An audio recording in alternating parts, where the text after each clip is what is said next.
We haven't been back to the academia in a while. It hasn't changed much, has it?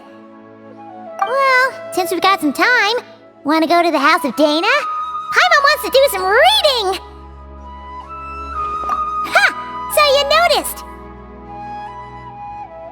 Well, you're too late. The Paimon you know and love is no more. You're looking at Paimon Plus, a new and improved treasure trove of travel know-how. Paimon Plus would like to find some new books to peruse. A gracious traveler like yourself wouldn't leave her companionless on her quest, right? Come on, this way!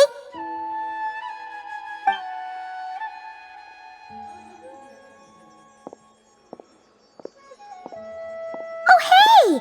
It's Kale and Cyrus! Wonder what's going on. Let's go see!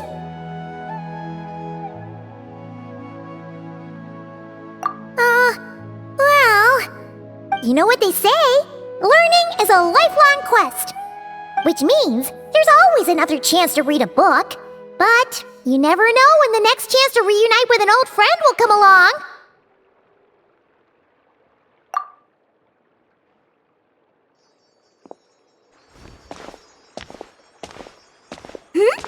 Traveler? Paimon? You're back in Sumero? Ho, hello you two. It's been a while. Looking to spend time with some old friends? Yep. We saw some familiar faces, so we came to say hi.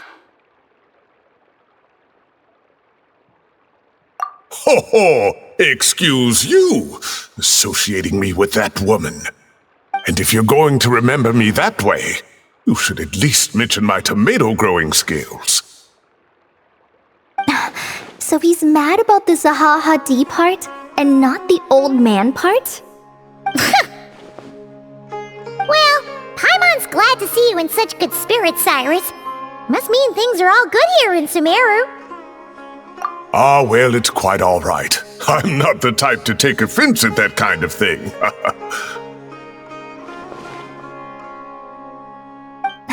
You definitely are.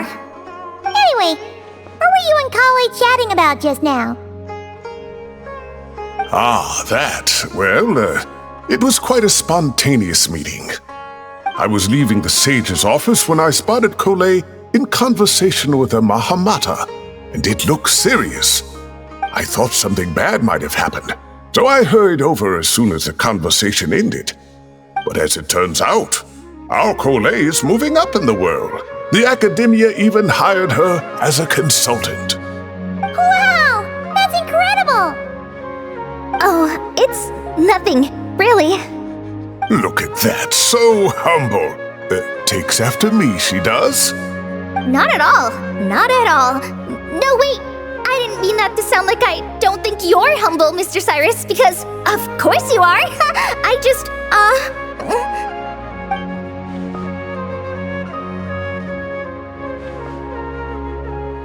Oh, well, I wouldn't even call myself a consultant. I'm just helping out. Now that the new semester has started, a lot of students and scholars are doing fieldwork for their research. But it can be dangerous for those who don't have a lot of experience in the wild. So, the academia is planning to establish an agency that provides guidance on outdoor survival and rescue for people who need it. Oh, Paimon gets it! So, you're here to explain rainforest survival as a representative of the forest rangers. Yeah, pretty much. Of course, when it comes to tips on deciphering mechanisms or defeating monsters, that's for people who are far more senior than me to handle. And speaking of which, since we're short on manpower, the person in charge at the academia said we're still accepting newcomers.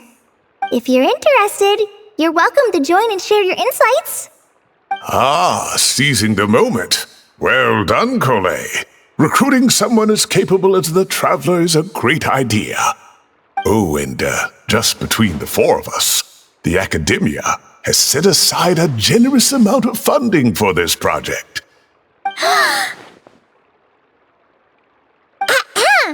Well, since Kali's thrown her hat in the ring, we should help out too. What do you say, traveler? Great!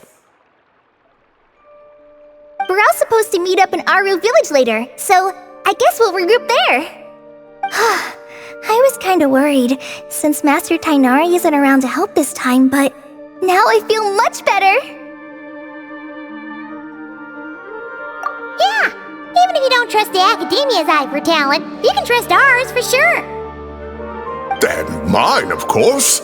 I have as good an eye for people as I do for tomatoes. Well, there you have it. Thanks, everyone. Oh, speaking of Tainari, how are things with him and the others? Good, thanks! All the forest rangers are doing great! Oh, but Master Tainari did mention that Sino and Sethos were heading to Gandharvuville. I'm not sure if it's for work or something else. Huh, knowing them, could just be to play some cards. I'm not sure. Apparently Sethos is bringing someone else with him too. But with my academia commitment, I didn't have time to ask for more details. Huh, well now Paimon's curious. Should we go check things out, traveler? That's true, and I'm sure they've missed you. Now that is how it should be between friends. Getting together to play cards or enjoy a meal. Yet here I am, stuck with Nephis, who only ever calls to talk about research. Well, I won't delay your reunion any longer. Until next time. Goodbye, Mr. Cyrus. Take care. Alright, I should probably get going too. See you later, guys. Come find me in Aru village when you're ready. Looking forward to seeing you shine, Kali.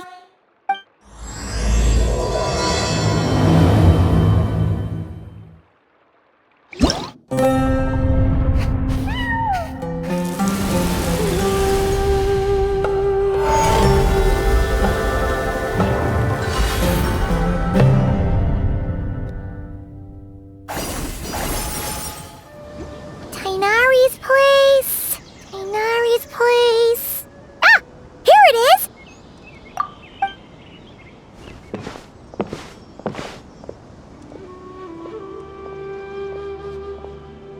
Sino! Sethos!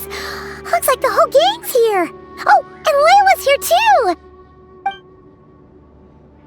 But, oh, she doesn't look too good. Did something happen?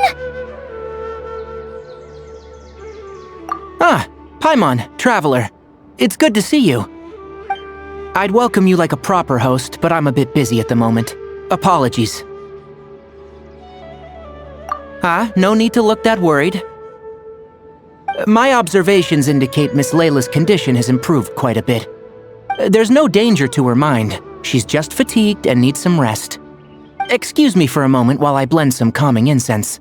I'll let you two explain the situation. All right.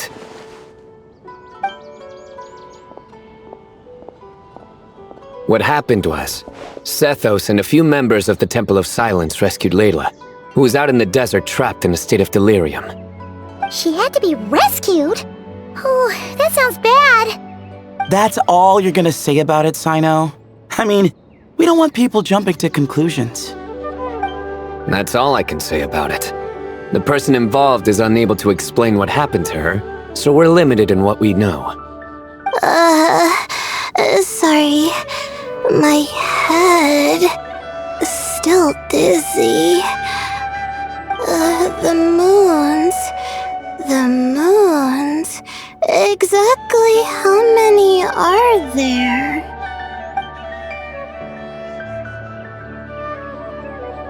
She's been repeating that phrase over and over again, but she can't seem to remember what happened to her. We tried a few things back at the Temple of Silence, but we couldn't recover her memories. Her symptoms are kind of similar to researchers in the Satyavada life state. So we brought her to Tainari, to see if our veteran forest watcher had any other ideas. Tainari is pretty much our last option. So let's hope he can help. The good news is, even if restoring her memory is a no-go, we can help with the headache at least. Jer was in a similar state when we found him, delirious and mumbling to himself, but he's more or less back to normal now. Sorry, I should give you some context first, huh? We should let Miss Layla get some rest. Come with me, you two, and I'll introduce you to the other victim of this incident. Good idea. I'll wait for Tainari here and keep an eye on our patient.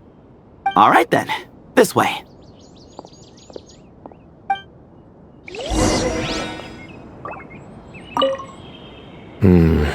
Something strange is going on.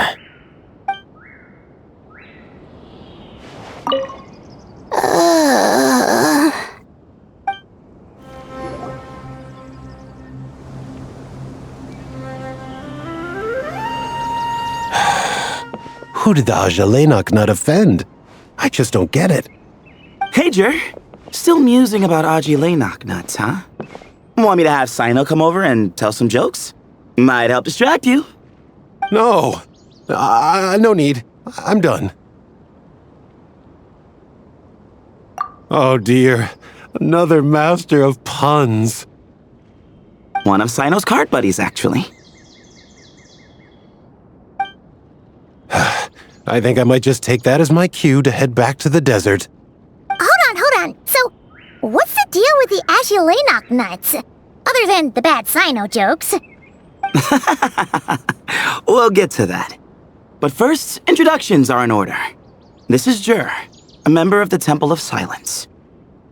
And you remember the Traveler, right, Jer? Of course. I'd never forget a participant in the Rite of Duels or the hero who saved Sumero. Awesome. Could you go over what happened to you one more time, Jer? Our valiant hero is going to help us get to the bottom of this. Might as well join since you're here, am I right?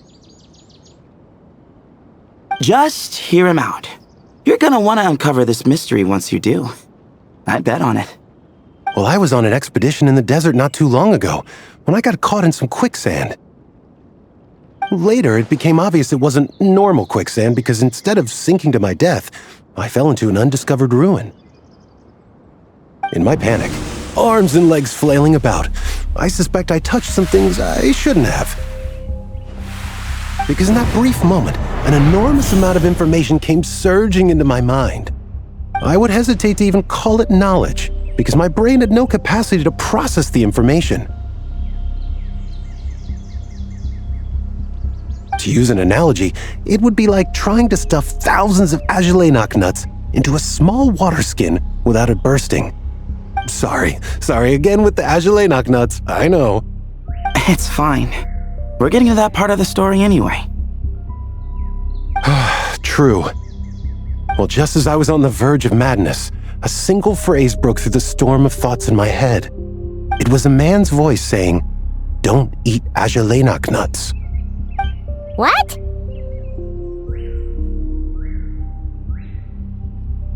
I know it's hard to believe, but that's what happened. I was saved by the phrase, "Don't eat Ajilenok nuts." I'm not sure. I'm not even certain it was a man's voice. It's hard to remember now that I've been repeating it so much myself. Anyway, the good news is I no longer feel like my head is going to explode. Of course, the bad news is that phrase has been stuck in my head for the past few days. Wow. But doesn't it have the opposite effect? Like, the more you say don't eat it, the more you want to eat it? Yes, that's exactly right. Whoever the voice belongs to, I don't know what his deal is with those nuts. Well, the world's a big place. There's bound to be people who don't like sweet stuff. I suppose. Strangely enough, I'm starting to think the voice belonged not to a man, but a cat. A cat? How? That's the question, isn't it? What would a cat be doing in an abandoned ruin like that? Just as my mind was reaching its breaking point, I could have sworn I heard the sound of a cat guiding me to exit. But when I came to, all I saw was endless desert, and Sethos shaking me in a desperate attempt to wake me up. I'll admit, it was pretty terrifying seeing you like that. staring off into space and mumbling about Lainak nuts. You sure don't sound terrified. Sorry. It's not that I don't care.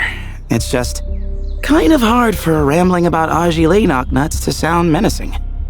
Now, what Layla was saying, on the other hand, that is much creepier. Exactly. The unknown is what breeds fear. Lainak nuts are familiar. But the moon suspended above us at night? That's about as foreign as it gets. Well, we don't know that for sure. There could be a whole other world inside an Lainak nut, with a moon of its own. Huh. I guess. Lainak nuts are not to be underestimated. Right, yeah, of course. Won't catch me disparaging the mighty Lainak nut. No, sir. Huh. So, a similar thing happened to Layla then? Yeah, I think so. I was in a hurry to rescue Jur, so I put a marker on the incident site so we could go back and investigate. When his condition stabilized, we doubled back around to check and...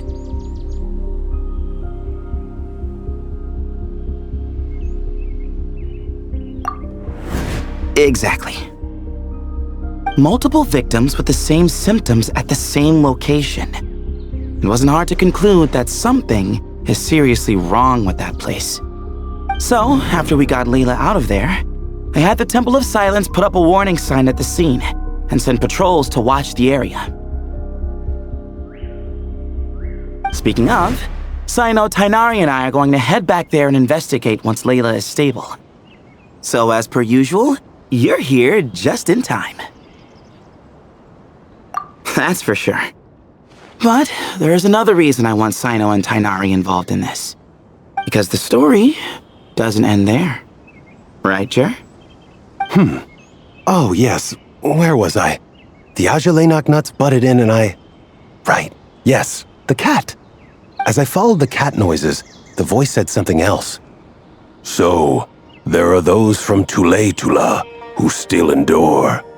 I thought that was strange, of course, because, well, was the voice referring to me? Records of my ancestry are rather sparse, so I'm not sure if my bloodline even traces back to that place. That's right. The Temple of Silence's place of origin. And the home of Tighnari's people. Plus, Harmonubis, who Sino and I both share a connection to, was one of the city's founders. As the temple's current leader, if something strange happens in the desert, it's my job to get to the bottom of it. But it turns out, a lot of people have a horse in this race, and I'm not leaving any of them out. See? Knew you'd join. But yeah, that's all we know about Jer's situation. Tighnari should be done on his end. Let's head back and check on Miss Layla. How are you feeling? But don't speak if it's too taxing. It's fine. I'm much better now, thanks. I feel like I haven't slept in 2 days, so pretty much back to normal. Whoa. That's your normal? Traveler, Paimon, I thought I heard your voices earlier. Oh, and, I'm sorry. Huh? You don't have to apologize. You didn't do anything wrong. No, I just mean, I think I'm about to disappoint you. My head was kinda muddled earlier, but I still heard your conversation. I know you're trying to figure out what happened to me, and I want to help. But, I really don't remember anything. Does your head still hurt? No, I feel fine. The incense you made helped a lot. I'm still hearing those words in my head, but other than that, I'm okay. It's just, All I remember are those words. Everything else is a total blank. One moment I was heading to the stargazing point I'd calculated, and the next, I was on my back in the sand. The same phrase playing over and over again in my mind. How many moons are there in the sky? Sethos, did your friend Jur suffer from memory loss too? Not really. His memories are blurry, but there aren't huge gaps like this. He remembers touching something. Someone talking, a voice mentioning Tuletula, and hearing a cat lead him to the exit. A cat. Did you hear it too? Huh? Now that you mention it, I think so. It was so soft. I thought I was imagining things. Which means, at the very least, what the two of you experienced while escaping the ruin is consistent. A single sentence repeating in your heads, and the faint sound of a cat. Still not a lot to go off of. Agreed. Oh, is your head hurting again, Layla? No, I was just thinking. Maybe my memories are blank because I was sleepwalking at the time. Sometimes, my friends and classmates tell me about things I don't remember doing, or places I don't remember going. I don't talk about it a lot because, well, I don't even know how it happened. But I don't want my personal circumstances clouding your judgment. So I, just wanted to mention that. Ah, I see. Well, thank you for telling us. But I don't think we need to dwell on that for now. We're gonna check out the site of the incident for ourselves, so that should help us come to our own conclusions. Okay. Then could I come too? I have to know what happened to me back there. Sure, but on one condition. You need to be in tip-top shape before we head out. If your condition isn't stable enough before then, we'll have to figure out something else. Of course. No problem. Well, I'm more concerned about Tainari. You sure you'll be alright in the desert? You say that like I'll evaporate on first contact with sand or something. Call it curiosity. If this concerns my ancestors, I want to figure out what's going on. Anyway, as long as I take things slow when the sun's out, I should be fine with the right preparation. Besides, it's a good idea to have a doctor on hand in case of emergencies. So long as our doctor doesn't become the emergency. Well, if that happens, I suppose I'll just have to rely on the kindness of my entourage to haul me back home. Alright, well, that all sounds good to me. Let's meet in 2 days like we agreed. Jer and I are gonna head back to the Temple of Silence to do some research in the meantime. See you in a couple days. Sounds good.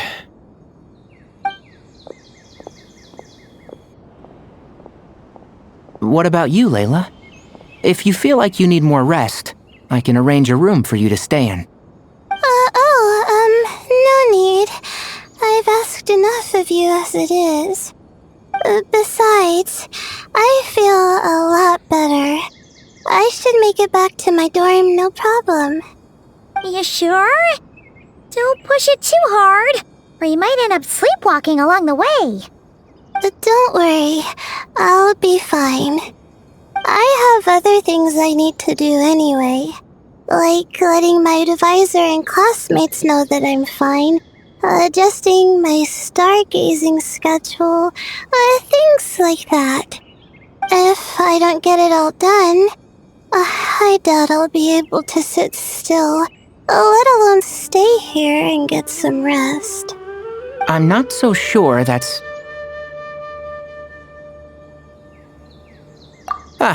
a much better idea. Thank you, Traveler. Of course, if anything starts to feel off, come back for a checkup right away. You'd better listen to him, Layla, or he'll feed you tasteless slop as a punishment. Punishment? You're the one who caught a cold. You're supposed to eat light when that happens. Besides, with your nose stuffed up like that, you couldn't taste anything to begin with. Huh. Is that so? And here I thought it was an in-taste-to-no issue? Should have seen that coming. You're off the clock, so now it's time for puns, huh? Oh, brother, not this again. Don't worry, Paimon. I understand. If you want me to stop, then Then? you'll have to call a plumber. Tell them someone's gotta pipe down.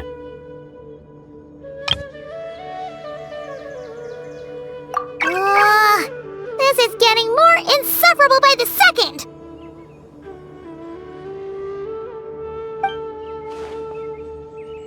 Put a sock in it already, please.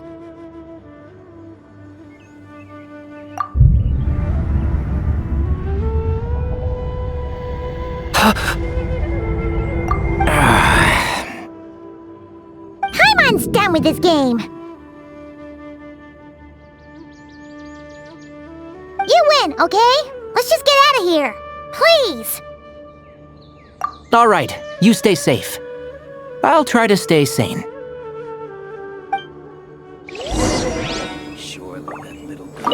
It seems your jokes have improved with practice, Traveler. Happy about that? Absolutely. Finally, someone to share the load. You know what? Kale's helping out the academia, but I haven't had the chance to check on her. Why don't you do me a favor and go do that? Hold on. I thought you were having me over for dinner. Moons. As you Lenok nuts. Moons. As you Lenok nuts. Are the moons going nuts? Oh no! Looks like Paimon's caught the brain bug too! She can't stop thinking about those two things! Oh, Paimon's gotta clear her head. But how? Aha! Got it! The cafe over there! Why don't we head over for a quick pick-me-up?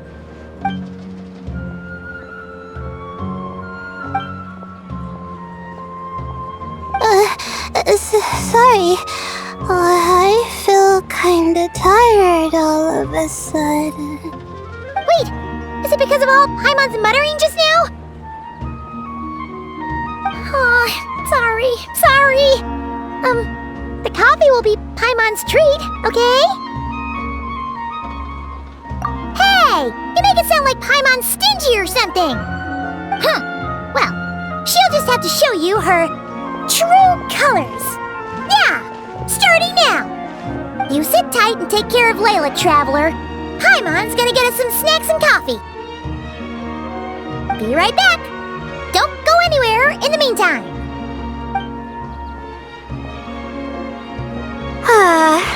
She's pushing herself again as always.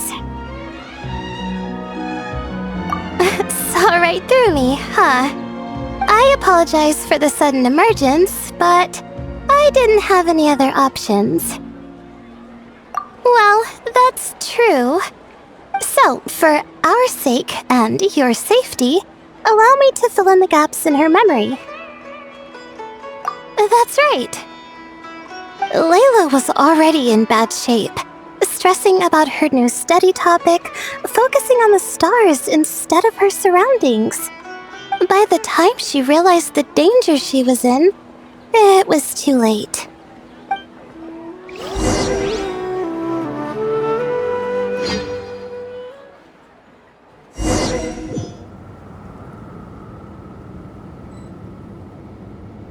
Ah! 'Cause I can't stop thinking about those two things. Huh. Well, quicksand near the ideal viewing spot?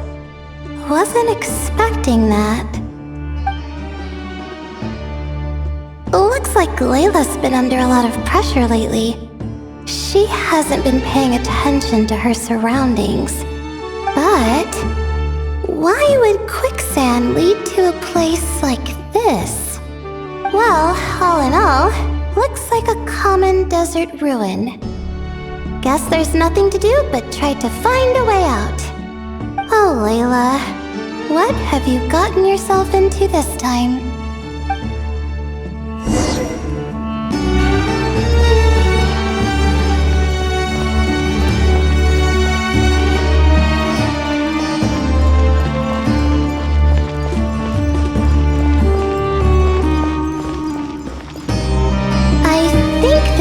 Can be opened using the device next to it.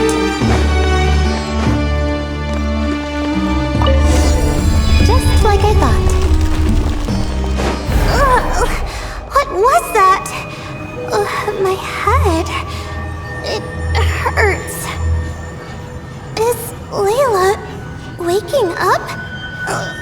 No, that's not it.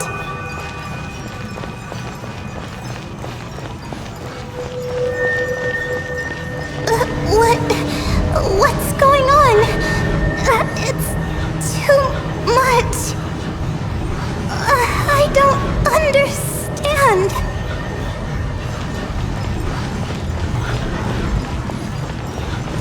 The ground is... Where am I? It's spinning.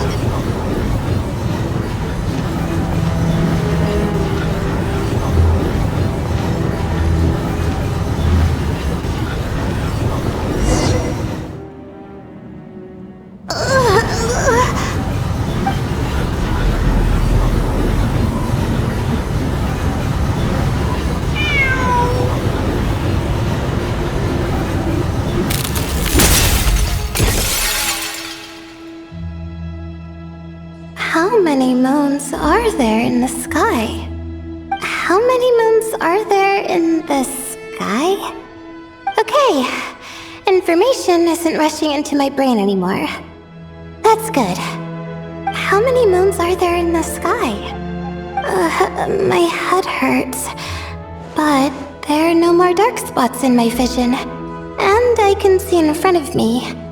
Still... How many moons are there in the sky? What's going on? The same thought keeps popping into my head. What does it mean? How many moons are there in the sky? Isn't there just one? A cat? I think there was one earlier too.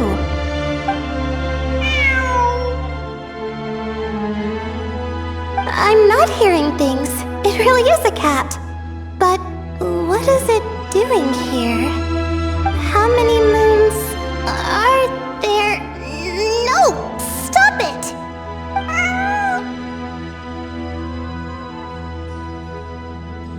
Does it want me to follow its cries? Well, it's not like I've got other options. Come on, Layla. You can do this.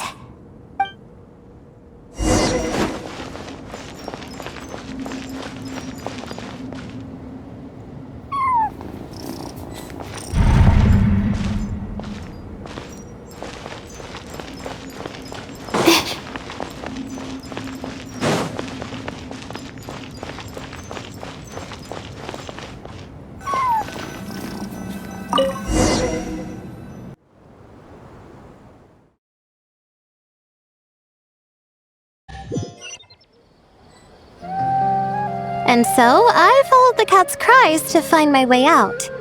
It was quite a kind creature. It didn't even leave until the other me started to wake up. Thinking back, it all started when I touched that device. I've heard fellow students talk about it before, how the desert is full of objects that do strange things. Sometimes it's just a minor inconvenience, but other times devices like that can cause massive trouble. Of course. I forgot how much adventuring experience you have. Still, carrying an umbrella doesn't mean you can't get soaked, so just be careful and stay away from unknown devices. No need to thank me. You and Lैйле are about to head into dangerous territory together. You need to be safe so she can be safe. Well, I think that about sums it up. And just in time. Your coffee's here. Traveler! A little help over here?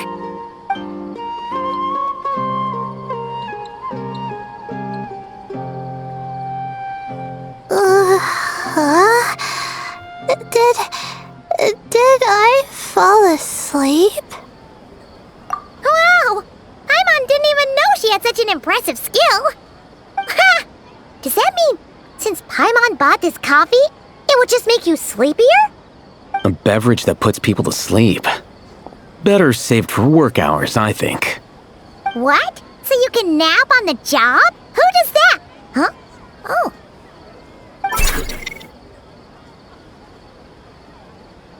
Beep boop.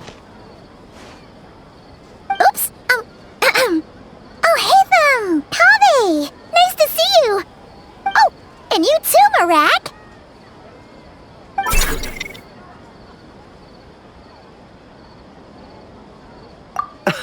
Sorry. Hope we're not interrupting anything. Miss Lैйле, you don't look so good. Is everything all right? Oh, I'm fine. I was sleeping just now, so I'm still a bit... I see. And we woke you, didn't we? I'm sorry. We shouldn't have been so loud. No, you didn't. I didn't mean it like that. Sorry.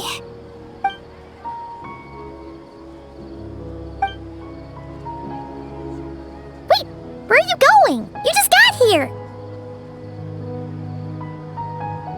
I'm going to do what I came here to do. Which is? Buy coffee beans.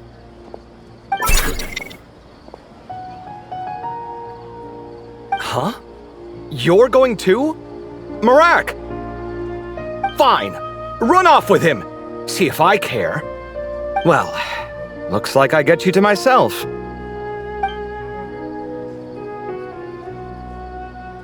It's been a while, hasn't it? How have you been? So, a busy life of adventuring for you, and a busy life of academics for Miss Lैylе, is that right? Oh, is something wrong? The desert's not always the friendliest place, that's for sure. And from the look on your faces, I'm guessing this problem's not resolved?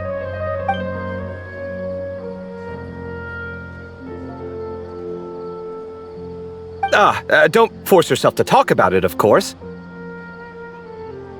But I've worked on several projects in the desert before, so if there's anything I can do to help, just say the word. No, I don't have anything to hide. It's just complicated, so explaining might take time. Well, lucky for us, I've got that in spades. Yes, you have been quite sedentary recently. Excuse me? I've been going about work as normal, thank you. And, might I add, you do way less work than me. I do the amount of work that is required of me. Yes, you and your stellar work ethic. The stuff of legends. Now look what you've done. I've lost my train of thought. Where were we? The problem in the desert. Wait, you were listening earlier? Oh, we're giving the silent treatment now? Mature, very mature. Continue, Miss Lैylе. I'm curious as to how this incident unfolded. What did I tell you? This one doesn't have enough to do. Alright, well...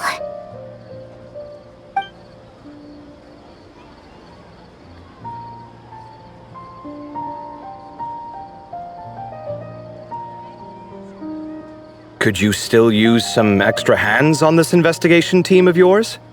Huh? You want to join, Mr. Kave? That's right. I think my experience studying desert mausoleums could be of some use here. While Hatham's expertise in ancient languages could be helpful too. Besides, I consider you all to be my friends, and friends are supposed to help each other out. Wait, I'm involved in this now? Oh, please, I know you. Half the battle was over the minute you said you were curious. We couldn't stop you from joining if we tried. Well, you've got me there. Besides...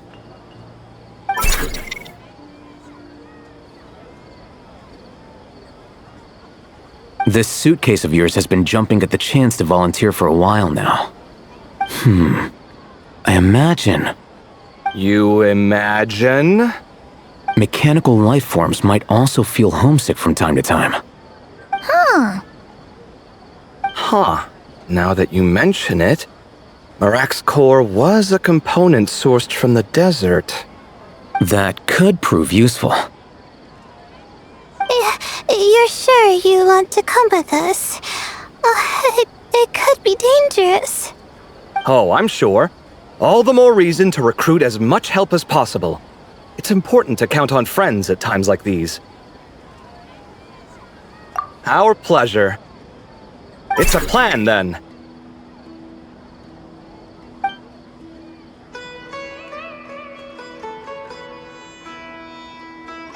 All right, we'll head back to our place to get ready.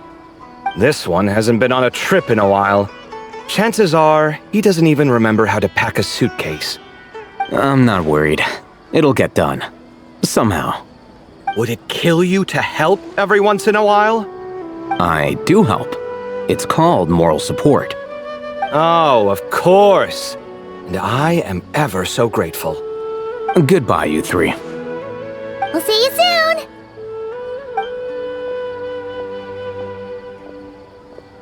Oh, and Kave, your coffee beans! You were too busy glaring at all Hatham, you almost forgot them!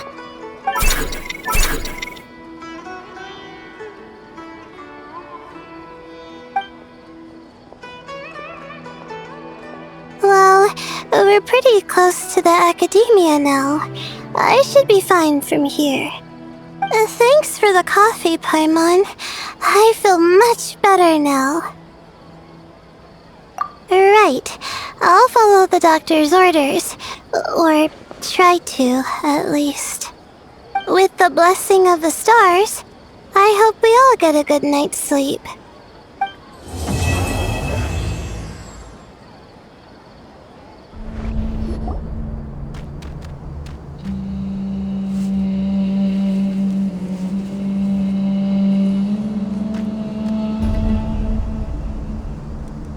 Looking at the map, we should be getting close. Speaking of which, the closer we get, the more Paimon's heart feels like it's beating out of her chest. Excitement! Yeah, sure, that's it. Oh look, it's Tainari and the others. Everyone's here bright and early. Yeah, the desert's a pretty harsh environment. Better to travel at night and beat the heat. Hey everyone, we're here! Ah, right on time. You don't need to worry about me. It's not too hot yet, and I'm properly hydrated. All right, we're just waiting on the two people Miss Lैले mentioned, and then we'll be set. He's staying behind. If we don't make it back after a certain time, he'll be in charge of rescue operations. You can count on me. Nice! You thought of everything! Oh, and Cyrus said he'll be in Aru village, so he's also available if we need help. Haha! Amazing! Having people to watch our back is making Paimon a lot less nervous. Yeah, I did. After hearing about what happened, my advisor gave me some time off to rest. So, my studies are on hold for now. Then, does your advisor know you're back in the desert to investigate? Yes, but I was only allowed to come after I mentioned the General Mahamatra would be there too. Quite the reputation you've got there, Sino. Something wrong? You haven't said a word this whole time. Are you in a bad mood or something? No. Being skilled with words also means being a good listener. I'm just reflecting on what you're saying. Oh, Hatham! Kaveh! Ha! Over here! Darn it. I was just setting up a brilliant... Yeah. I'm sure you'll find another chance. The important thing is, our scribe and our renowned architect are here at last. High praise. But wait, why am I renowned and not him? He's just as famous as Sino, Dia, or Nilu. That just means your level of fame is even greater. How could a lowly scribe hold a candle to you? Lowly scribe? Please. All those strings you pulled to get those new books from the House of Dana? What do you call that? Borrowing. Anyone with an employee ID can do it. Uh-huh, yeah. The House of Dana bends over backwards for just anyone, does it? Send a report to Lesser Lord Kusanali then. Let her know someone at the Academia is abusing their position. Hey! I never said abusing! Impressive verbal sparring, as always. Oh, hello to you too, Marak. Well, looks like your assistant is raring to go, Kaveh.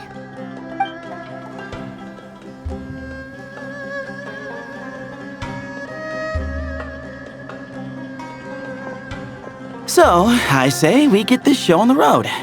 No sense delaying the inevitable. No need. We're in this together, remember? Sure. This is the entrance, yeah? Yes. Perfect.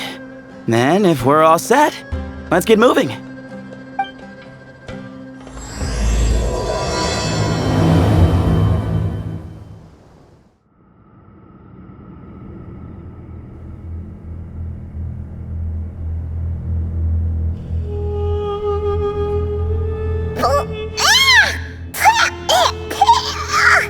Paimon's mouth is full of sand! Ugh.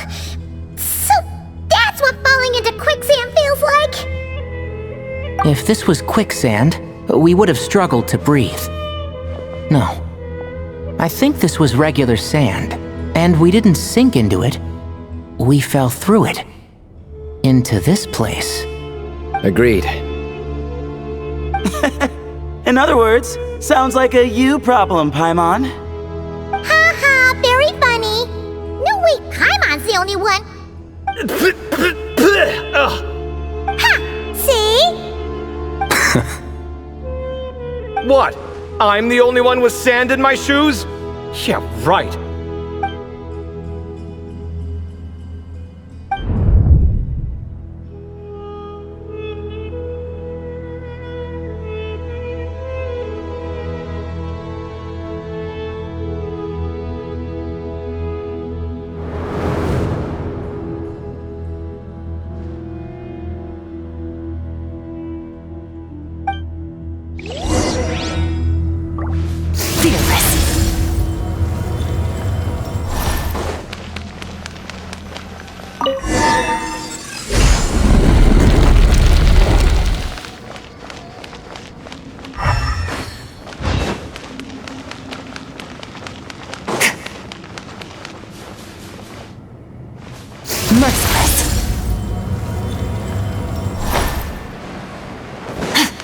Whoa, there are monsters here? You didn't say anything about that. Probably means he didn't run into any. Just we're just unlucky. Not the best sign of what's to come. We'll be fine. Let's just use up all our bad luck and we'll be golden.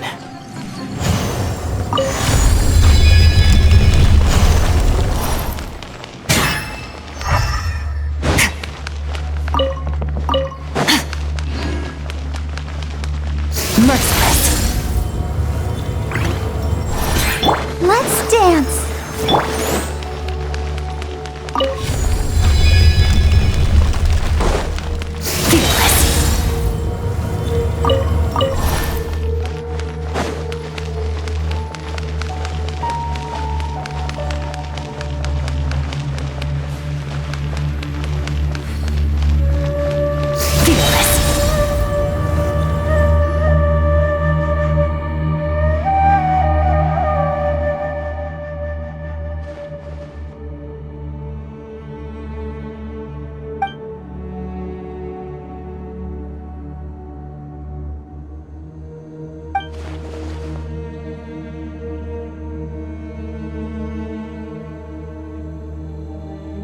Well, that goes without saying. Fair point. There's just one problem, though. The only way forward is through that door. Oh! Is it time to hunt for a key? Paimon loves this part. Don't worry. With our adventuring experience, we'll find it no problem. Let's get searching!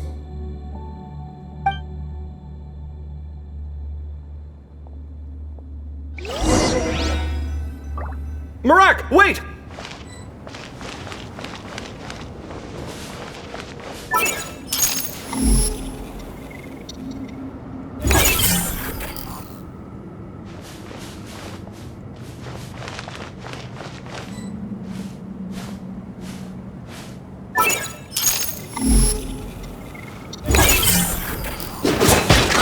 Marak seems interested in these jars.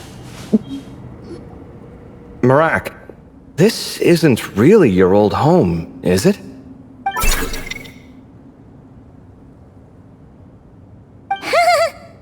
idea what that means, but Marak does sound pretty happy.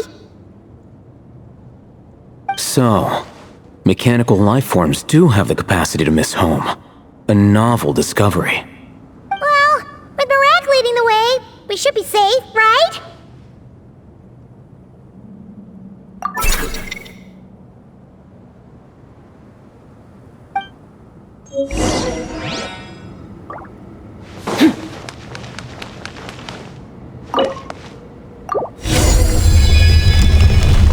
Good thing you decided to join, Kaveh.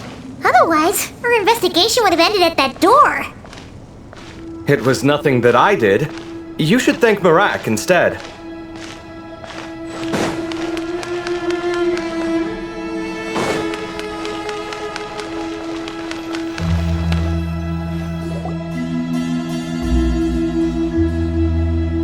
Hold on. At this rate, Paimon's gonna lose her title as best guide to a mechanical suitcase.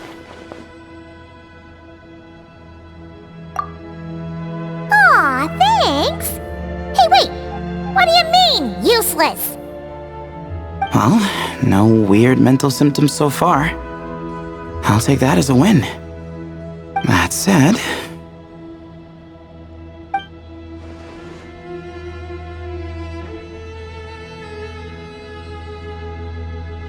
There are 3 doors here. So, we split up. Divide and conquer. Otherwise, this whole thing is in ruins. No pun intended on that last part. I swear. Yeah, that might be our best option. Good idea. And the minute things go south, we go back the way we came. Ooh, this is getting exciting! So, who's teaming up with who? Paimon calls dibs on the Traveler!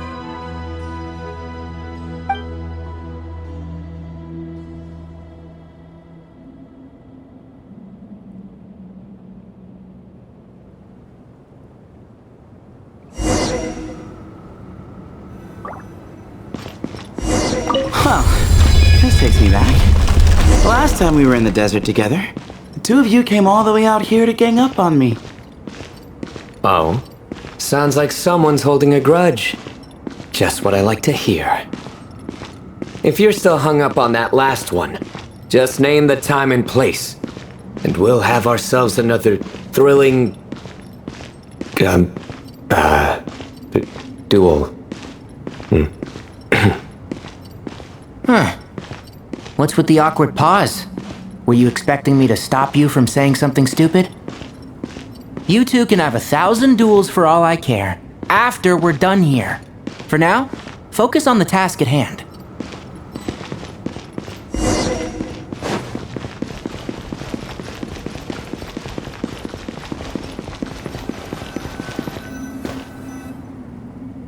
This chamber is huge. I can't even imagine what it's used for. Oh. What's wrong? I seem to have stepped on some kind of stone slab. Huh. There's a pattern on this, but it's hard to make out with all the dust. Look! The shape seems to match the markings on the ground over there. Let's slot it in and see.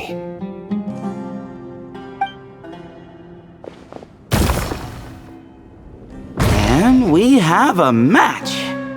Looks like we need to find the other 3 broken slabs. Let's search the area, but be careful where you step.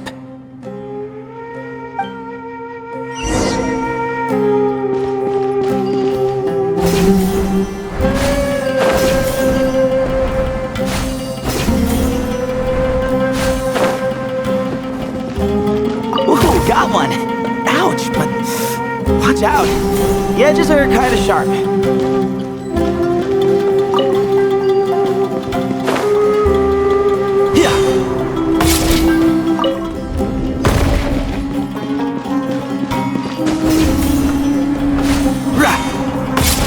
Got the 3rd piece.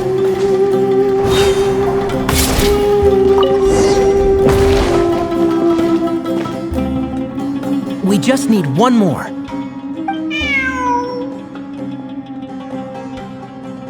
Huh. Look, a cat. Could it be the same one Jer mentioned? I don't think we need to worry about startling him. He doesn't seem afraid of people. Yeah. If anything, it seems like he wants us to follow. Keep up.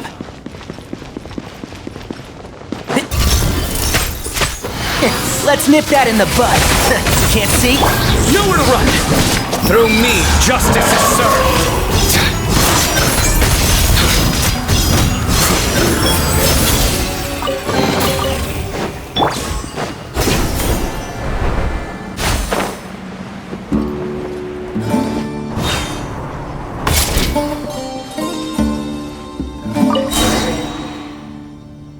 Oh, he led us to the last piece.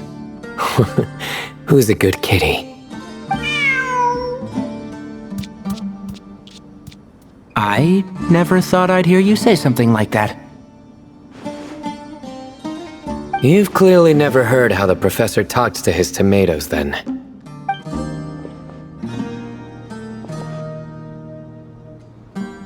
Alright, well, that's that.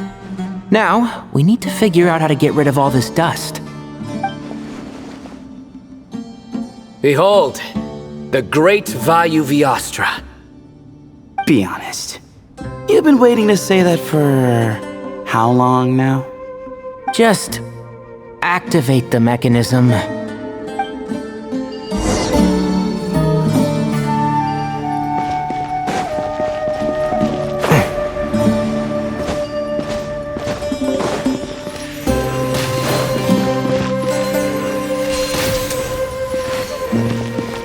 One with the force.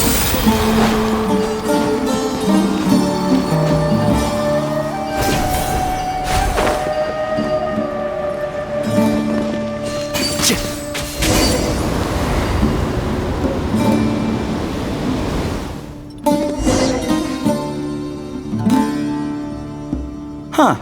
It worked. It's a picture of... 3 Hermanubises? That can't be right. The ears aren't vertical. Oh, true. And the looks fall short. My hat is much better looking.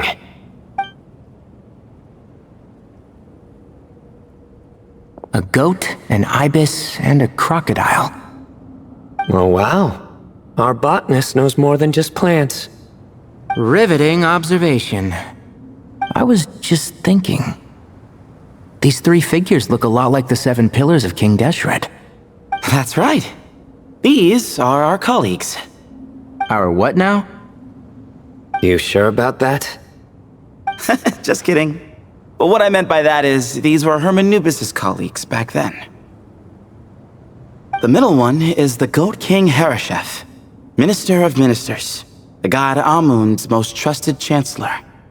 Records say he was the deputy king of the Desert Sands, chief among the 7 pillars. Someone even more impressive than Hermanubis? I wonder if that ever got his goat. Sorry, couldn't resist.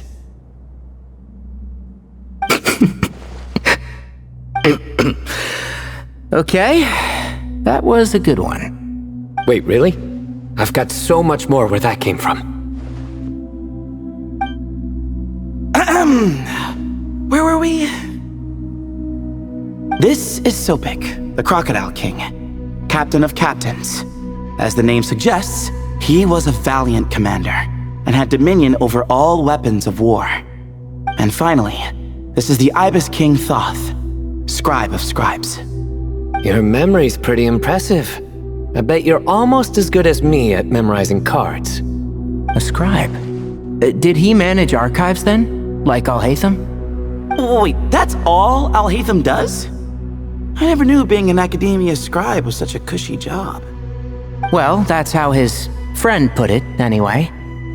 But it does seem like he has a lot of free time. Well, I don't know much about the academia, but I'm sure the Ibis King had more responsibilities than that.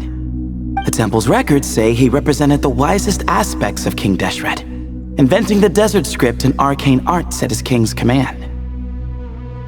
He must have been quite the impressive man then. Or creature, depending on how you look at it. Still, why are these three the only ones represented here? What about the other pillars of King Deshret? Maybe because the three of them were extra close? Huh. Kinda like us. Oh yeah! Maybe we should have someone inscribe us on a commemorative stone slab too. Or we could just take a picture. It would serve the same purpose. Anyway, no more distractions. Huh. Doesn't it look like there's writing carved into the corner? Huh. There is. And it's in the ancient desert script too. Looks like the Ibis King left you some homework. Give me a sec. I'll try and translate it. The ministers are unvirtuous.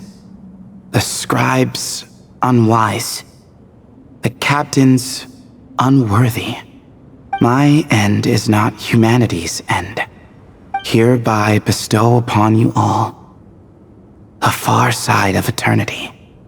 Wait, so they went to Aru? It doesn't sound like it was their idea. The far side of eternity is said to be the final land of dreams for all desert dwellers. But if such a place did exist, wouldn't it also be an inescapable prison? Yes, and based on the writing here, it's clear King Deshret wasn't pleased with these three. This gift he bestowed upon them seems more like a punishment. Such is the power of a king, I suppose.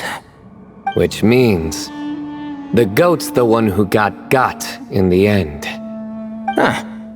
Yep, not as good the second time. What? Impossible! Well, looks like that's all we can learn here. Should we keep going? Yes, no time to waste. Keep up!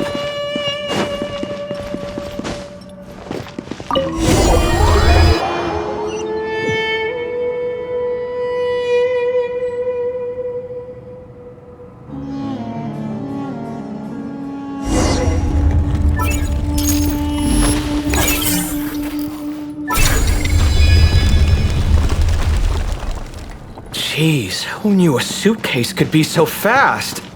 Marak is nothing like this when it comes to housework. Hey, wait up!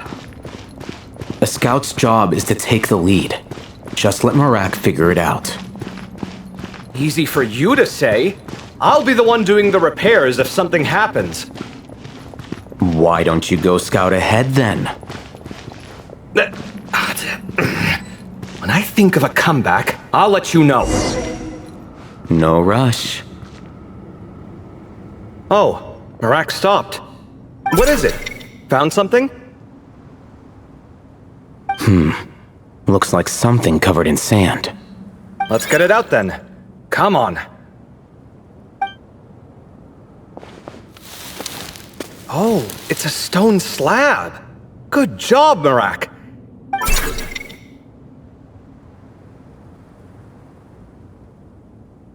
Let's take a look. Huh. Looks like this part of the picture goes over there?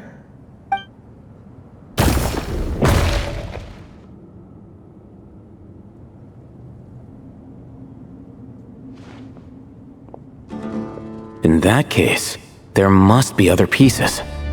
All right, and let's look around. Hey! Why are you sitting down? I thought Marak was helping. Oh, so you do know what that word means. Great. Are we supposed to just sit back while Marak does all the work? No, I doubt you could do that. Exactly. But I can.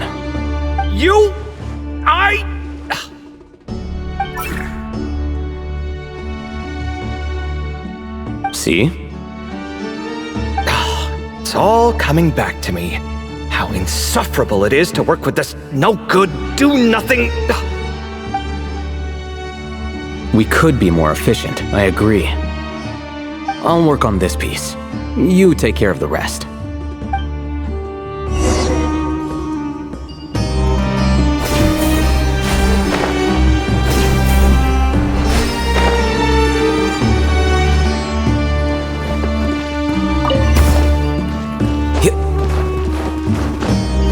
Found one!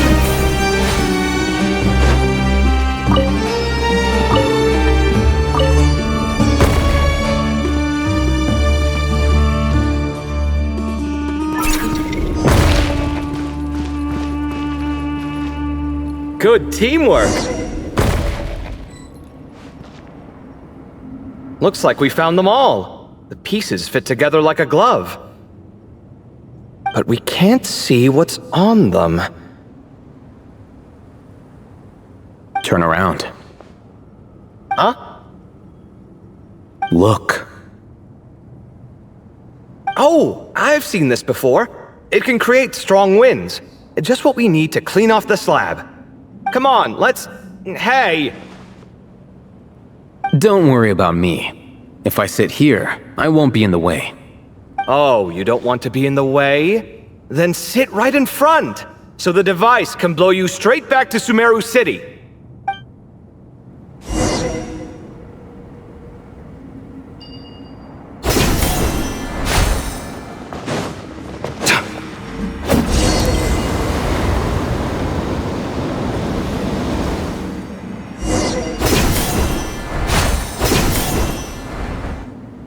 Done. Huh. That's one big cat. And there's a shattered crown. I think it's depicting some kind of story. Look, there's writing too. The Ibis King answered the young noble, granting him the wisdom he sought. But the fragile crown was shattered by lies in the end. Here I leave the name, Gudars. Gudars? I've seen that name in a history book before. He was a young noble who sought to save his realm, and a king who once united the desert. That's right. Although his methods were rather shameful.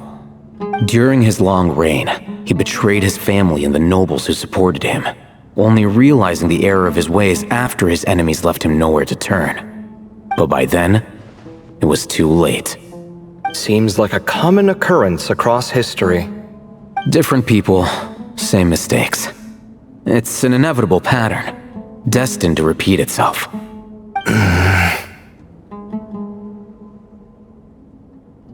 The writing mentions the Ibis King, but a cat is depicted here. Does that mean... So far, what's depicted on the slab seems true to history.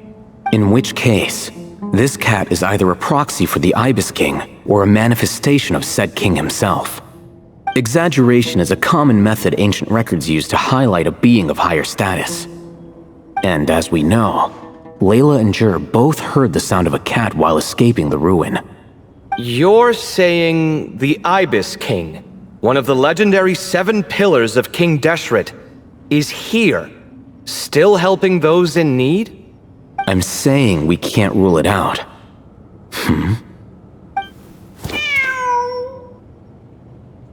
Wait, there it is! The cat!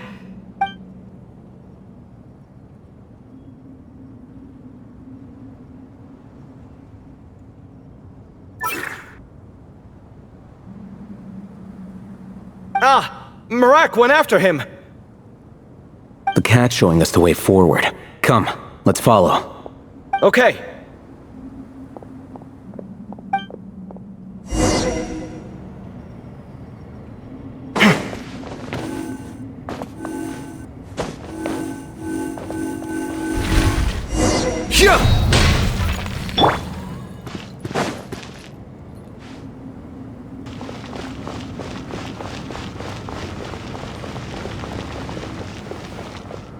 Huh.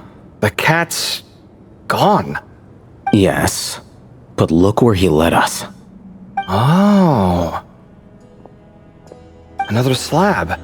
It looks similar to the last one.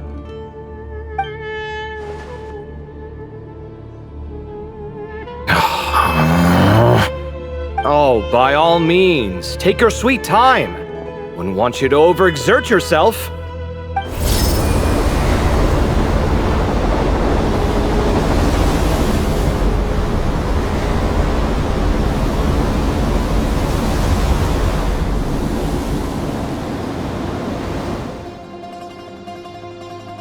Huh. The scene depicted here seems to be a different tale.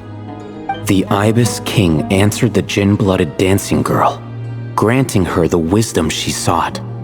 But enemies plotted to kill her close kin. Snake venom was her self-chosen end. Here I leave the name. Makaira. The Temptress of Woe? You've heard of her? Of course. I don't just sit around doodling all day. She's mentioned in tons of papers about the desert. As I recall, she was given as a gift to the tyrant king of Gurabad, and later seized the opportunity to kill him.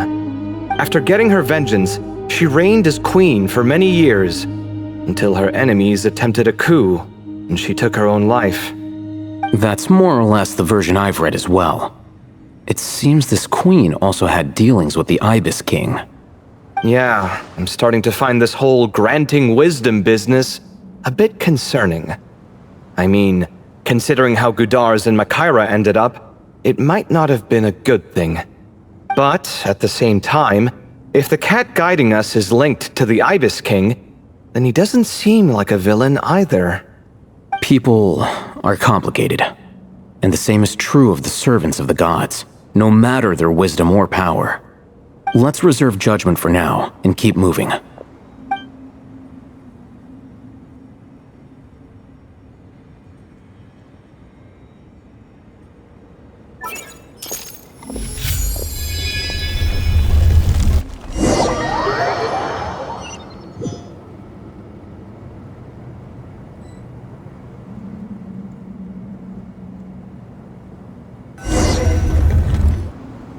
Oh, Paimon meant to ask earlier. Have your memories come back, Layla? No, sorry. To be honest, nothing about this experience feels familiar. Besides, my focus is the stars, so I don't spend a lot of time exploring ancient ruins. Guess that makes us the senior researchers in this scenario. Stick close, all right, Layla? Okay.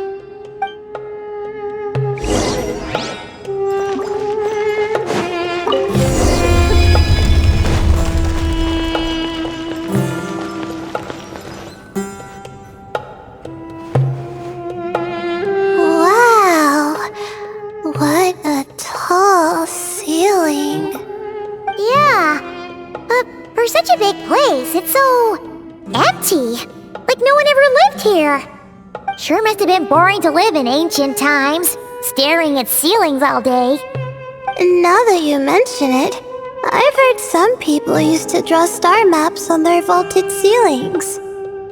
Some might even make them transparent to better observe the movement of the stars. It sounds so nice. Stargazing from the comfort of your own home. Wait a second. I think I see something up there. Huh? How is Paimon supposed to do that? Oh, right.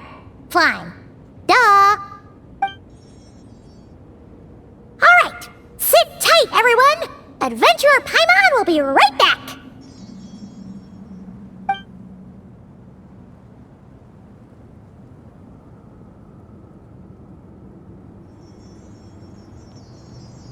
Okay, so, there's nothing super special up there. Just a couple of shelves, tables, jars, and scrolls. And a whole bunch of dust, dirt, and sand. You really want to search through all that stuff? Well, when you put it that way... Come on then, let's see what we've got. Paimon's hoping for something super valuable. Thanks. I'll stick close.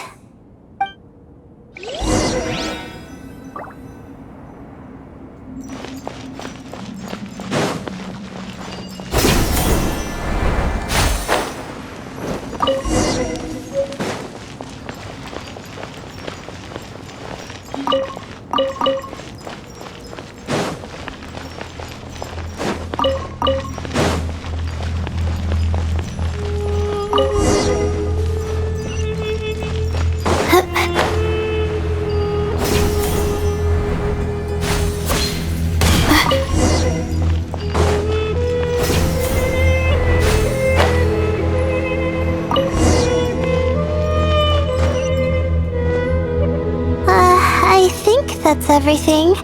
Most of the documents are in the ancient desert script, except these ones.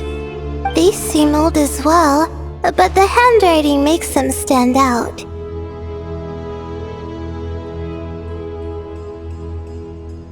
Right! Let's arrange them in chronological order before we read through.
Okay, now let's take a look.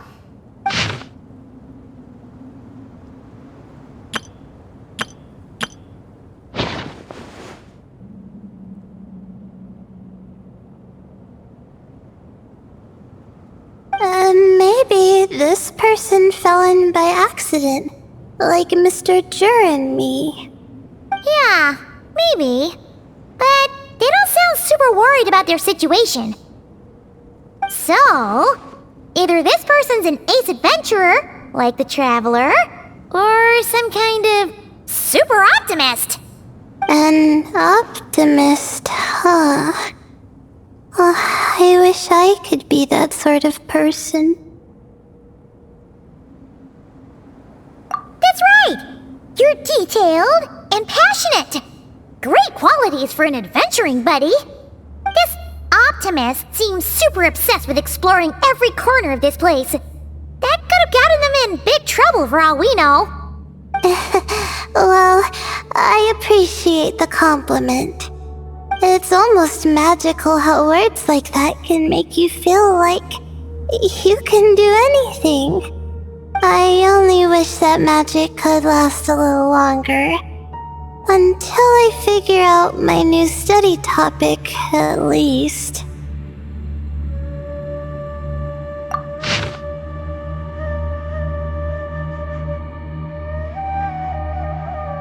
Oh, looks like you were spot on, Paimon.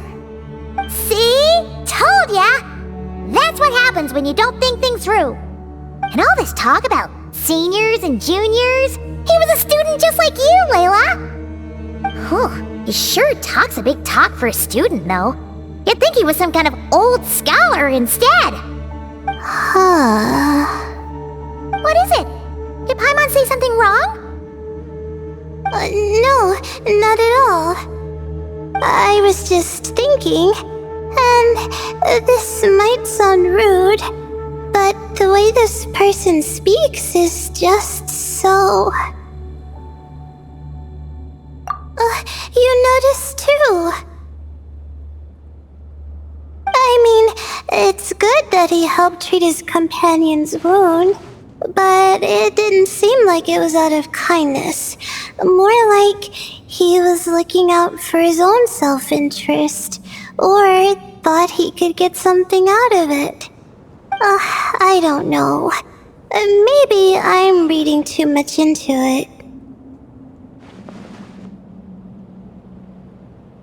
Yeah. If you're both in this dangerous situation together, wouldn't you mention them at least once? If it were Paimon, she would write down the name of every single person she was with. No one would be able to get away.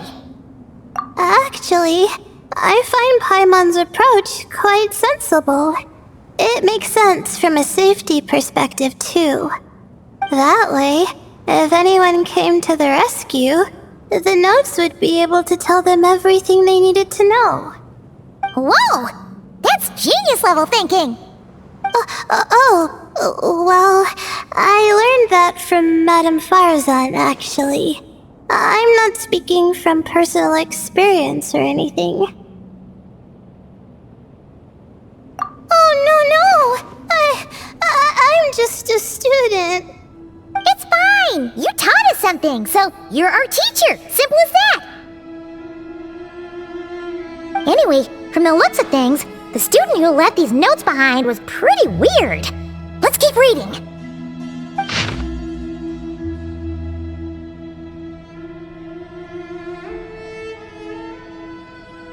Whoa! Hang on! That's a lot of information. Paimon needs a moment to take this in. The Ibis King. So... did this person actually meet the Ibis King here? Sorry. Who? Jeez, not again! Stop teasing her, Traveler! You know she was asking about Nefer. Anyway, Nefer's, a friend of ours. And she's mentioned the Ibis King before, but not in much detail.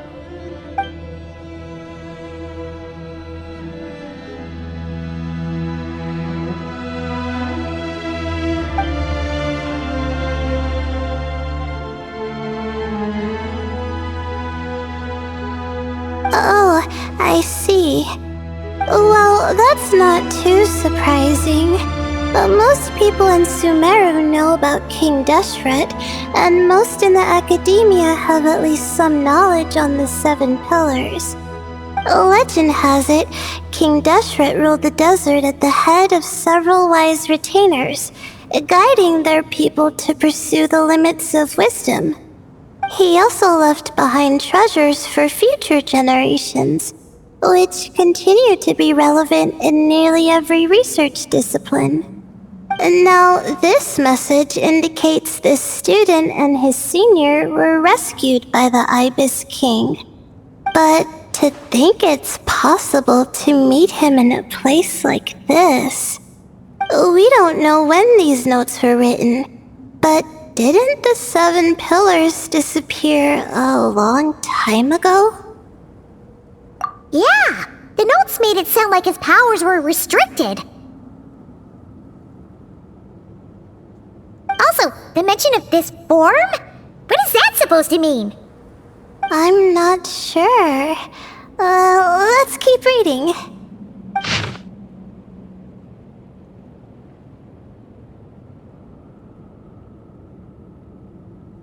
Oh! This is the last page! There's even a signature at the end. Well, sounds like they made it out. Guess it was a happy ending after all. Wait, but it says, the Ibis King cannot be trusted.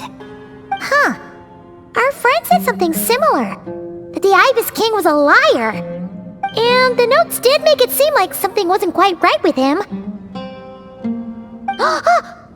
Maybe he wasn't one of the 7 pillars at all, but some kind of con artist.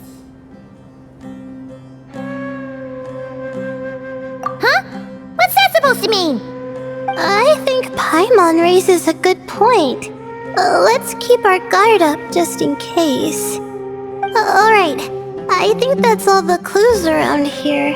How about we... Oh, it's Marak! That means Kave and the others should be around here, right? Hello? Anyone up there? Can you hear us? Yeah, we can! You know, sound travels just fine in an empty chamber like this. You don't have to shout. Of course, if you're shouting to express your excitement at being reunited, by all means, pretend I never said anything. Yelling like this is kinda exhausting. Come on, let's head back down.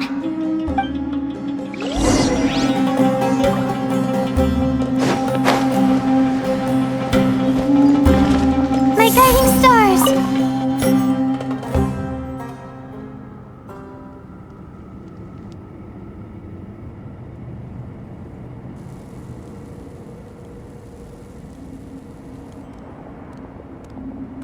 Wow, we all ended up in the same place, huh? Yeah, what a coincidence. Indeed. Or as I like to call it, the chai factor.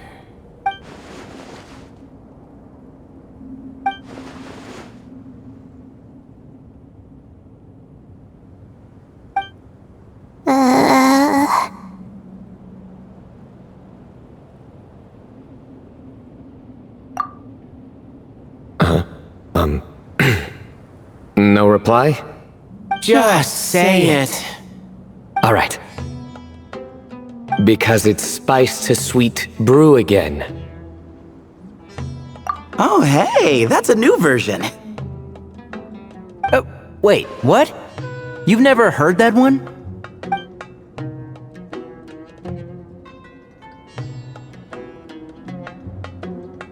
What are you looking for? A place to sit and read my book. Oh, great. What else is new? Well, looks like everyone made it through unscathed. Let's take this chance to get some water, rest a bit, and discuss what we learned. Sound good? Yeah, let's debrief.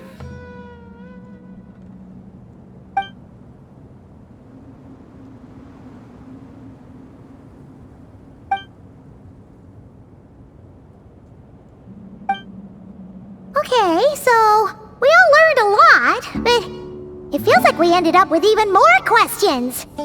Yeah, but one thing's for sure. This place is tied to the Ibis King in some way. Hey, Sino. You're the current representative of Hermanubis. Can you call him up for a sec? Of course. Just let me sense his presence.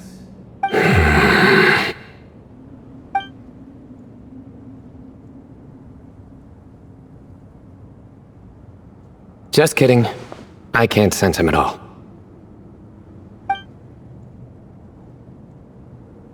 Jeez, Sethos. Did you set him up for that one? What are you, a two-man act? Sorry, Hermanubis isn't like the Ibis King. He can possess me, but I can't talk to him whenever I want. Oh, truly? Does that mean he's gone? I would have liked to reminisce about old times with him. The cat! It speaks! Of course it speaks. In fact, it is not an it at all. You do me a great offense. My apologies. Esteemed cats, sir?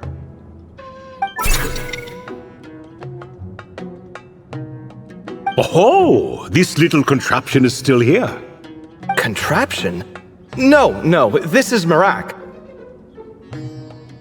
Which means you do his assistant a great offense. Huh? Well, I didn't mean... Well, I apologize. I wasn't referring to this Marak, but rather the thing that operates it. King Deshret was quite partial to it. I have forgotten what it was called. It must have had an official name, albeit in the old tongue. Even if I did remember, I would need to translate it into modern language. It's not important. Marak's a fine name. Even better than the original, if you ask me. Who thought of it? And the remodeling, quite well done indeed. This Marak looks much happier in its current form. Oh, and the components should have model numbers written on them. You can look them up if you're curious. This cat talks a lot. Quite the one-sided conversation. Is this what the Ibis King was like? He seems quite eloquent. I wonder if he plays cards. Ha! I knew Marak was a great name. Go me! Let's see, what page was I on again? Should have brought a bookmark. That all went over Paimon's head.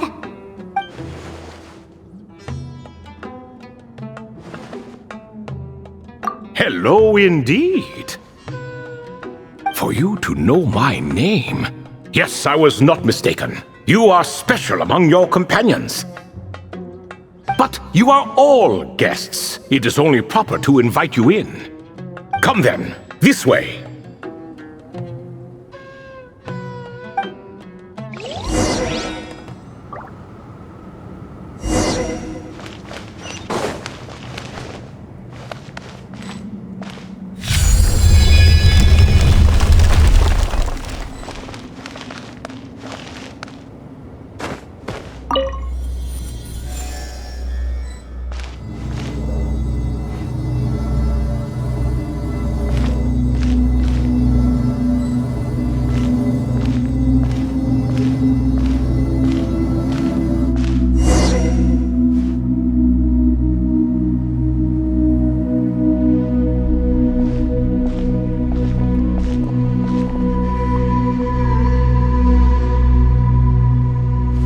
Welcome to my humble abode.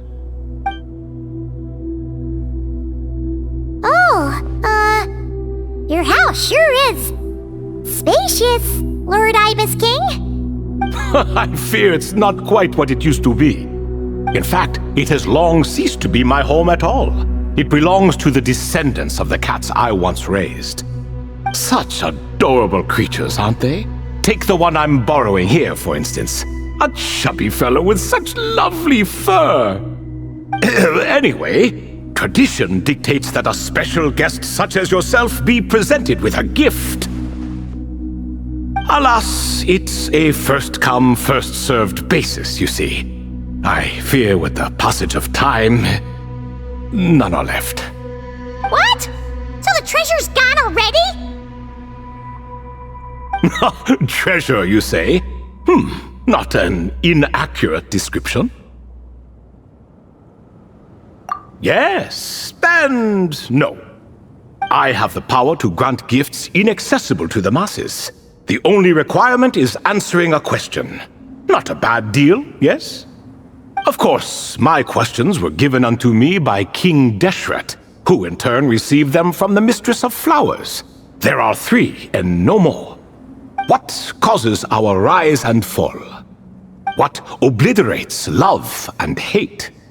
What determines truth and falsehood? The more he talks, the less Paimon understands. I see.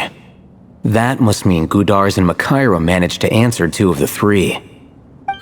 Another who understands. Oh, so that's the event those 2 slabs are depicting. Priests and their records. A singular obsession, and quite boring too. After being imprisoned within Aru, I could, on occasion, take the form of a cat to converse with those around me. But I despised speaking to them. No conversational skills whatsoever. Now, humans like you who stumble in here from time to time, you are much more interesting. Hold on! We're getting off topic again. The 3 questions you just mentioned? What are they for, exactly? That is a story that begins with King Deshret. And we're in for another long one. Nostalgia for the past is common to us all, is it not? And our king, he was such a proud, solemn man in those days. He watched us speak of the present and the future, of the wisdom we possessed or were about to obtain. We were his proud retainers, confident in our belief that, so long as each one of us used our abilities to the fullest, progress was inevitable. Yet, King Deshret's ambition was not destined to be allowed in a closed-off world such as this, so nothing went as planned. In fact, from the beginning, there were signs an outcome of this nature was inevitable, because although there were 7 pillars, one was forever absent. Al-Ahmar would insist the Dendro Dragon Sovereign was one of us, but the dragon herself rejected that idea. Huh. Like a card you can never seem to draw from your deck. More like a card that was never in the deck to begin with. Alas, that's just who Al-Ahmar was. There was nothing we could do about that. And I always preferred chess to cards. In the end, life grew unbearable for our king. But, of course, those who remain must continue to live on. But subjects like us were less fortunate. After all, the fate of a retainer is decided by the king, including the chance to walk away. So it was then that King Deshret had Kroko, Goti, and I locked up within Aru, where we remain to this day. Kroko. Goti? Ah, of course. You're more familiar with their full names. Sobek, the Crocodile King, and Hereshef, the Goat King. And let me tell you, when it comes to chess, Hereshef was a habitual backseat strategist, always spewing nonsense from the sidelines. Well, Sobek was all too quick to take his terrible advice, to the point where I was the one who got accused of cheating. Chess is an exercise in patience, and that man couldn't sit still to save his life. He could never excel at that game. In fact, neither of them were good at chess. Even so, we played together often, and since I was always the winner, we got along quite well. What are you laughing at? Were we not good friends? No one's laughing. Paimon would never. No, not you, it's Goti. He's laughing for no reason again. Can you not hear him? Ah, right, of course you can't. The two of them are inside Aru, as am I, so only I can hear them. What is even going on here? Has he, started to lose it after being trapped for so long? That does happen to prisoners serving life sentences. Speaking of which, how's Azar doing these days? I doubt he's doing much of anything. Just what I wanted to hear. What is the meaning of this? You doubt my words? I have half a mind to not talk at all. Oh, no. They're not questioning you, Lord Ibis King, just discussing other things. Please, continue. In that case, where were we? Getting to the part about the 3 questions. Hopefully. Ah yes, we're almost there. Before I entered Aru, King Deshret said I could be released from my eternal seal if I chose humans who could provide the correct answers to those 3 questions. The first person who caught my eye was Gudars. I asked him, what causes our rise and fall? He answered, conspiracy and betrayal, for it renders the righteous and wise unable to succeed, and thus nations fall. I found his answer quite interesting, so I bestowed upon him the power to deceive. The second human I chose was Makaira. I asked her, what obliterates love and hate? She said unto me, I have nothing left to lose. Vengeance alone can quench both love and hate. I found this to be another fascinating response, so I granted her the power to be loved. But both of them ended up... Now then, young one, riddle me this. Did their answers point to this fate, or was it the power I bestowed upon them that determined their end? I'm just an observer who doesn't understand their circumstances, so I can't answer. A clever reply. I do not wish to comment either. It is all in the past at this point.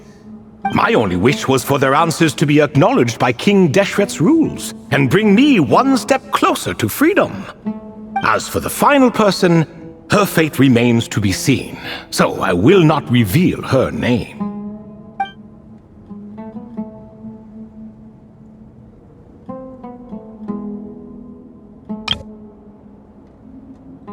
I asked her, what determines truth and falsehood? And found her answer quite compelling, so I bestowed upon her a gift to match. As you can see, however, I have not been freed, so it's clear the answer she gave at that time was wrong. But alas, 3 people were chosen and 3 questions were asked, so now all I can do is wait. Wait until her wisdom is in line with the rules set forth by my king. Until she has found the true answer to that question. No wonder there was no third stone slab then. Or perhaps you're just not ready to include her in the story. Though that might be a generous interpretation. Well, it's not merely because her story remains unfinished. As the remaining priests of this place left or passed on, there were none left to record the events that followed. Besides, stone slabs are few and far between in the Great Red Sands. In the sprawling desert, very few things or people even manage to leave a trace. But sometimes I can't help but wonder, if that young man from several centuries ago had been willing to answer my question, would I have left Aru by now? So there was someone else? Of course, it has been thousands of years after all. All sorts of people have stumbled upon this place, but I only chose the special ones. That young man had such a singular intelligence, though his companion, by contrast, was rather average. The author of those notes we found? The student named Zandik? Ah, yes, I think that was his name. In truth, I was unsure whether I should grant him my third remaining gift. He was, of course, exceedingly clever, but he was also mistrustful and narcissistic in equal measure, and there did not seem to be a line he was unwilling to cross. Too much power could be dangerous in the hands of someone like him. So I found myself rather relieved when he declined my gift. Oh, he turned you down? Did he give a reason? Yes. He said he didn't need it. I still remember the look in his eyes. Nothing stood out per se, and still I could sense contempt and disdain radiating from his gaze. I could not give an exact reason, but on instinct I just knew it would not end well to get close to a man like that. So, I tricked him. Stick close to your companion, I said. Only the descendants of Tuletula can come and go as they please. Leave him behind, and there is no escape for you. So, does that mean his companion wasn't a descendant of Tuletula? Oh no, that part was true. The lie was in the other half. Anyone can enter or exit this place. There are no restrictions. I saw that his companion was exhausted and was concerned Zandik might leave him behind, or worse, that some other accident might befall him. So I made up an excuse to prevent Zandik from going a step too far.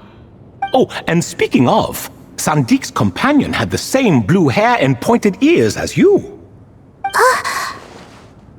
Wait, does that mean Layla's also a descendant of Tulatula? Indeed. When Hermanubis founded that city, he took in many who had nowhere else to go. Today their progeny are scattered to the four winds, and indeed are far more numerous than I could have imagined. So the person you protected could have been my ancestor. Yes, yes. You're very welcome for that. Could I ask another question, Lord Ibis King? Of course. I have nothing but time, I'm afraid. Did you also save me and a man named Jur? I did. You two were quite unlucky bumping into a device King Deshret once used to measure human brain power. That contact caused more knowledge than you could handle to flood into your minds. So I replaced that knowledge with simpler, repetitive information. Of course, the side effect being the same thought repeating over and over again in your mind, but that should resolve itself in time. How many moons are there in the sky? Yes, that was the phrase I used in your head. I forgot the other one, though. I believe it had something to do with food. Both were spur-of-the-moment decisions, so no need to dwell on the meaning too much. Oh, I see. Thank you, Lord Ibis King. As I said, young one, you are most welcome. If you're inclined to return the favor, perhaps you could turn off that device so no one else can trigger it? There's only so much a cat's paw can do, so I'm afraid this is something I must leave to you. Or Marak, I suppose. Oh, splendid! Another one bites the dust. Such is the fate of things here. Day by day, little by little, the remnants of ages past fade into obscurity. For that reason, the gifts of bygone eras, be they tied to your blood or technological in nature, are not to be revered. They are tools, nothing more. Disrespectful? I simply make the most of what I have. Besides, our king has been gone all these years. What good does it do to revere him now? Oh, are you talking to the Goat King again? No, Croco this time. He's pestering me for another game of chess. Says he wants to even the score. Wishful thinking, if you ask me. If we counted one push-up for every loss, he'd owe me 300,000 by now. Of course, that's just a rough estimate. I've never kept count. It appears that's something you like. Being someone unable to be defeated. I suppose so. All right then. Time for me to extend my winning streak, and for you all to head home.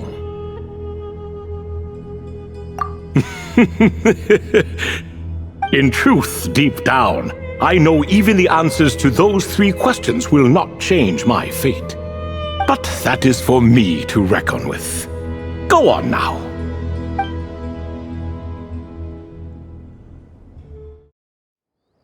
Excuse me. Do you even know what time it is? I've harvested 3 crops of tomatoes while you've been gone. You're exaggerating, Professor. I'm making a point. There's a difference. The sincerest apologies for keeping you waiting, Professor Cyrus. See, that's what I call manners. Now, are any of you hurt? Nope. It went way smoother than we expected, actually. I presume the investigation is complete then. Come, tell me all about it. Oh my, did you luck out? If you've read the work from the Vahumana Dashan, you would know that the Ibis King has, well, let's call it a mixed record. Perhaps he softened up a bit in his old age, and that's why he chose to help you. Or perhaps he just didn't have a good enough reason not to help us.